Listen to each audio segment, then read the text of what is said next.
By the way, folks, didn't the New York Times? Yes, they did, because I shared it with you. January 4th, the New York Times had a piece about how working hard and climbing the success ladder can make you sick. Remember that? We heralded that story. We talked about it quite a bit here, with the usual degree of incredulity. I mean, it was obviously a story written to accommodate the horrible economy that we've got in this country. Nobody can find meaningful work. There aren't any careers to be had, except for there's always going to be entrepreneurs. There's always going to be a percentage of population that's going to triumph no matter what. And that's always been the case. But having an economic life, an economy that allows for upward mobility for the vast majority of members of the middle class has always been part of the capitalist orientation of this country, and that's what's being destroyed. Entrepreneurs and people that overcome the uniquely talented, they're always going to be there, and they're always going to triumph no matter what obstacles. They're not the problem. And even Obama policies, while they are damaged by them, these are people that creatively find ways around them. But the upward mobility of the middle class has always been one of the things that has set this country apart. That's what's gone. I mean, Obama on Tuesday, when he was out, what was he? He was talking about, what was it on Tuesday? It was about, when he said that he would start using executive orders if he had to make things equal. There's still too much inequality in this country, and he's not going to wait for Congress anymore. So he said he got a phone, and that means he can call his community organizer buddies at Acorn and the like and start raising hell. And he's got a pen, meaning he can sign executive orders. The hell with Congress and the Constitution. And he said then, if you work hard, you get ahead. That's been the American promise, the American dream. You work hard. He just mouths that off. That's part of the illusion of Barack Obama trying to make people think that he is a traditional American. And he's not. He's a transformational American. He doesn't like American tradition. He doesn't believe if you can work hard.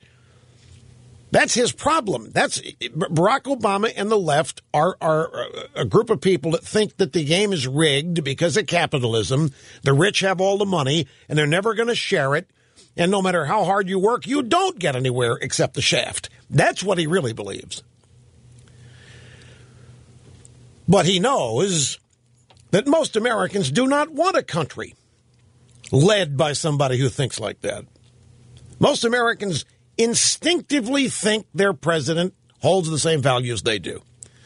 That is what's so difficult about educating people about Obama and other leftists like him, is that most people assume that presidents have the same value structure that they do.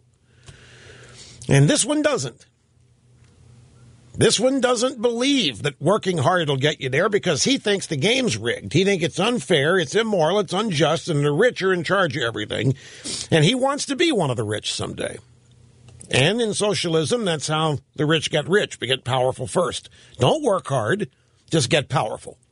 Don't work hard, don't study a lot, don't spend a lot of time on things, just get power, and that allows you to take money. And that's how socialists get rich. Off of power, not hard work. Obama does not believe that. I'm telling you. That's why he mouths it all the time. He thinks that's what you want to hear.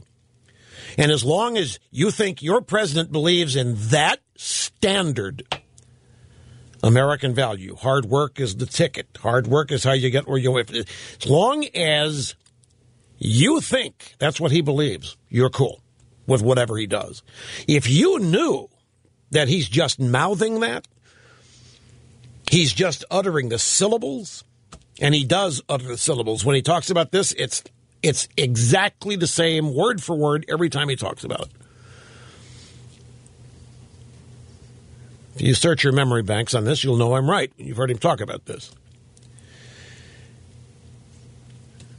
So one of his ways here of transforming is getting rid of this illusion. Hard work isn't how you get anywhere. That's a big myth that the white European rich power structure has made people believe, but it isn't true. Most people get the shaft. Most people get screwed. So we are here specifically to equalize outcomes. That's exactly what he wants to do, and that's what the purpose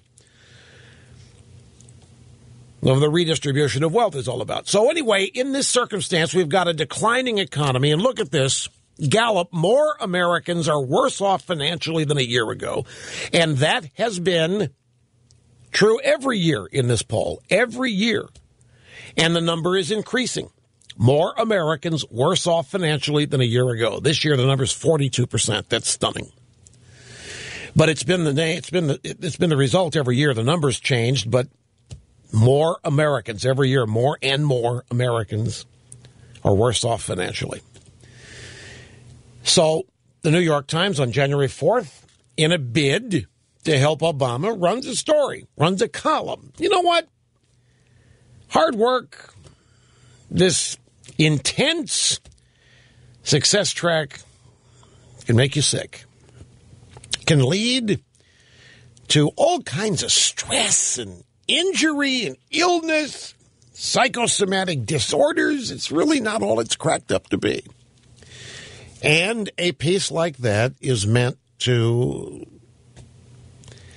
cushion the blow of the reality that our economy stinks. Well, it's designed to get people, you know what? Okay, so I'm not succeeding, but that may be good.